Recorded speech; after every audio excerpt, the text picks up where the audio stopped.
Hola, ¿qué tal? ¿Cómo están? Mi nombre es Alejandro. Continuamos con esta serie de videos del libro de Mecánica Vectorial para Ingenieros Estática de los autores Viren Johnson. Capítulo 2, Estática de Partículas, el subtema 2.4, adición o suma de vectores. Para la adición o suma de vectores vamos a tener el símbolo que utilizamos para la suma igual de cantidades escalares, el símbolo que usamos en álgebra, en matemáticas en general, lo vamos a utilizar para la suma o la adición de vectores. Ahora, aquí es importante que nosotros distingamos que a pesar de que usemos el mismo símbolo, va a ser diferente la suma que efectuemos entre vectores y entre las magnitudes de estos. Aquí expreso que es diferente esa suma y tenemos aquí los vectores, tanto P como Q.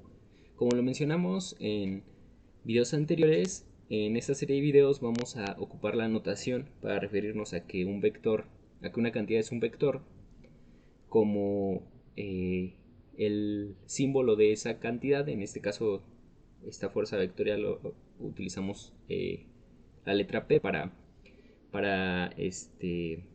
denotarla, y para nosotros referirnos a que esta es una cantidad vectorial vamos a utilizar una flecha en la parte de arriba. El libro de Mecánica Vectorial para Ingenieros lo que hace es que las cantidades vectoriales ahora sí que las denota por letras en negrita, y sus magnitudes de estas cantidades por letras eh, pues normales, ¿no? Que no resalten. A continuación vamos a ver las propiedades de la suma de vectores. Son dos. Tenemos la propiedad conmutativa y la propiedad asociativa. La propiedad conmutativa básicamente lo que nos dice es que el orden en el que nosotros acomodemos nuestros vectores al momento de efectuarles la suma no va a repercutir al momento de que nosotros obtengamos su resultante. Es decir, nosotros podemos obtener el mismo resultado si nosotros hacemos la suma de P más Q a que si nosotros hacemos la suma de Q más P. Y esta propiedad se puede expresar como la igualdad de P más Q y Q más P. Por otro lado, tenemos la propiedad asociativa. Esta propiedad hace referencia a que si nosotros tenemos más de 3 vectores, lo que podemos hacer es aplicar la ley del paralelogramo para la adición, para la resultante, y efectuar la ley del paralelogramo sucesivamente en pares de vectores. En el primer ejemplo lo que tenemos es la suma de P más Q. Bueno, en los dos ejemplos tenemos la suma de P más Q más S. En el primer caso hacemos la suma de P más Q y después efectuamos, ya teniendo este valor P más Q, la suma de este más este, y obtenemos la resultante de los tres vectores. Por otro lado, podemos hacerlo al revés. Por ejemplo, podemos sumar primero S más Q y después a ese resultado sumarle el otro vector P. Esta propiedad asociativa la podemos denotar con la siguiente igualdad, que nos dice P más Q más S es igual a agrupar P más Q y sumar S, o a agrupar Q más S y sumar P. Para nosotros poder determinar la suma de vectores, igual ya se los adelanté un poquito, vamos a utilizar la ley del paralelogramo, como lo vimos igual en videos anteriores. Para obtener la resultante entre dos vectores vamos a utilizar la ley del paralelogramo, que, recordando, la ley del paralelogramo no es más que nosotros trazar un cuadrilátero que tiene la propiedad de que sus lados, por ejemplo, este lado y este lado son paralelos, son iguales, y este son iguales, ¿no? Cuenta con 4 lados de los cuales tiene dos pares iguales. al nosotros hacer esta ley del paralelogramo estaríamos obteniendo el resultante por medio de la diagonal que se forma desde el inicio de nuestra primera fuerza, de nuestra cola de la primera fuerza y la punta del otro. De este método, digamos que salen dos, el del triángulo y el del polígono, que básicamente es, nosotros al tener nuestro paralelogramo, aquí vemos que se nos van a formar dos triángulos, digamos el triángulo 1 y el triángulo 2. Acá yo estoy expresando por separado cada uno de ellos, el triángulo 1 y el triángulo 2, de tal manera que nosotros podemos calcular las fuerzas, la resultante, con cualquiera de estos dos triángulos. Aquí es como podemos ver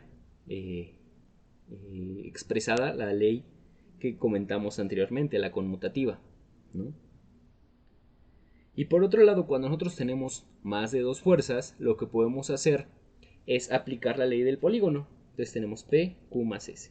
Básicamente lo que podemos hacer es trazar una línea, un vector que vaya desde la cola del primero hasta la punta del otro, y ahí nosotros estaríamos obteniendo la resultante. Tendríamos que calcular esa resultante.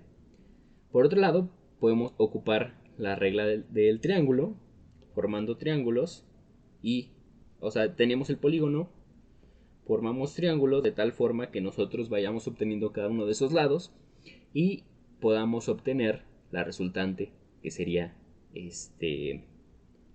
la línea que cierra el polígono, ¿no? Por otro lado, el capítulo aborda la resta de un vector. Y la resta de un vector se define como la suma del vector negativo correspondiente. Es decir, si nosotros tenemos el vector P menos el vector Q, esto va a ser igual a tener el vector P más el vector negativo de Q. Vamos a entender esto con los siguientes dibujos que tenemos aquí. Tenemos el vector P y el vector Q. Ahora, si nosotros queremos expresar el negativo, vamos a considerar que el negativo tiene la misma dirección, la misma magnitud, pero tiene el sentido opuesto. Entonces, por ejemplo, P va para acá, el positivo, y el negativo va a ir para acá. Q positivo va para acá, Q negativo va para acá. A eso es cuando nos referimos con el vector negativo. Entonces, al nosotros querer efectuar P menos Q, vamos a tener lo siguiente. Primero, del lado izquierdo les puse lo que sería la suma, lo que estamos más familiarizados hasta el momento. Tenemos P más Q. En este caso, tracé el paralelograma, aquí no, paralelogramo no se ve, pero básicamente se trazó para calcular la resultante, ¿no? Considerando que vamos a unir la punta con la cola del siguiente vector. Y así es como obtendríamos la resultante, o el resultado de efectuar esta operación, en este caso la suma. Por el otro lado, igual vamos a efectuar la suma, como vimos anteriormente, de P más menos Q. De tal forma que al nosotros efectuar esto, lo que estaríamos haciendo es sumar el vector P positivo menos el negativo de Q, que como vimos anteriormente, el positivo de Q era este y el negativo es este. Entonces, al nosotros hacer lo mismo, tenemos que hacer lo mismo que con la suma. Estaríamos uniendo punta con cola y trazaríamos la resultante como el inicio de la cola del primer vector y la punta del último. Así es como nosotros estaríamos efectuando la resta. Por otro lado, cuando nosotros tenemos el producto de un escalar y un vector, a lo largo de esta serie de videos vamos a expresar este producto. ¿Y a qué es a lo que se refiere? Se refiere a lo siguiente, que por ejemplo cuando nosotros tenemos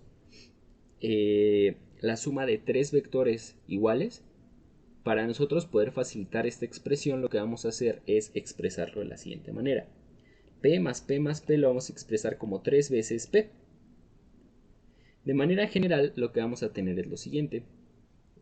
Vamos a tener un escalar, un entero positivo, que en este caso yo lo estoy expresando por la letra K, y un vector, el cual va a poseer la dirección y el sentido.